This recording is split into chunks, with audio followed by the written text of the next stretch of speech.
যদি সব থেকে ফিরে আসতে হয় তাহলে এর থেকে আর বড় কষ্টের এবং অপূর্ণতা কিছু থাকবে না। চোখে তার আকাশ ছোঁয়ার স্বপ্ন। যাত্রা শুরু করেছিলেন বাংলাদেশের সমুদ্র তীরের কক্সবাজার থেকে। তখনও জানতেন না এভারেস্টে উঠতে পারবে কিনা, কারণ প্রয়োজনীয় টাকা জোগাড় হয়নি। কিন্তু মনে অসীম মনোবল কৃষক পিতার সন্তান শাকিলের। ৭১-এর কাছে বলেছিলেন তার স্বপ্নের কথা। আমি এই অভিযানটা শুরু করছি কক্সবাজার থেকে সমুদ্র সমতল থেকে, এবং সমুদ্র সমতল থেকে এভারেস্টের চূড়া পর্যন্ত, টপ অফ দ্য ওয়ার্ল্ড। আমি ৯০ দিনের মধ্যে এই অভিযানটা শেষ করব এবং আমাকে প্রায় ১৩০০ কিলোমিটার পথ অতিক্রম করতে হবে।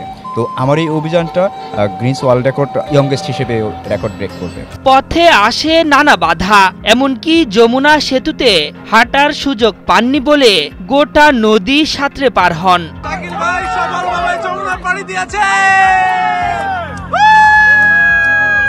এগিয়ে চলেন শাকিল, কিন্তু সত্যিকারের বিপদ এসে উপস্থিত হয় ভারত সীমান্তে।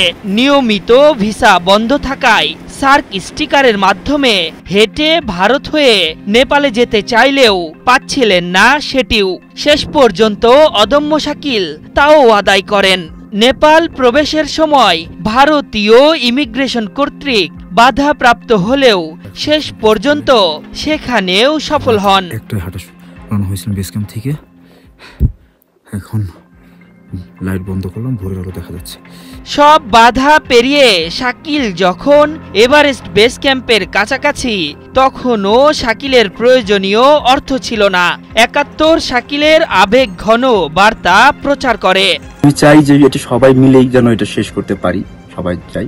আর যদি সব থেকে ফিরে আসতে হয় তাহলে এর থেকে আর বড় কষ্টের এবং অপূর্ণতা কিছু থাকবে না। শেষ পর্যন্ত এভারেস্ট অভিযানের প্রয়োজনীয় অর্থ জোগাড় হয়। খুলে যায় বাংলাদেশের সামনে বিশ্ব রেকর্ডের দ্বার। সোমবার নেপাল সময় ভোর 6:30টায় শাকিল পৃথিবীর সর্বোচ্চ চূড়ায় উঁচিয়ে ধরেন বাংলাদেশের পতাকা। এর আগে অস্ট্রেলিয়ার পর্বতারোহী পল ম্যাককার্টনির ১৯৯০ সালে ভারতের গঙ্গাসাগর থেকে ৯৬ দিনে প্রায় ১২০০ কিলোমিটার পথ পাড়ি দিয়ে পৃথিবীর সর্বোচ্চ শৃঙ্গে পদচিহ্ন রাখেন। শাকিল তার যে সপ্তাহখানেক কম সময়ে কক্সবাজার থেকে ১৩০০ কিলোমিটার হেঁটে মাউন্ট এভারেস্ট জয় করলেন। আশরাফুল ইসলাম, ৭১।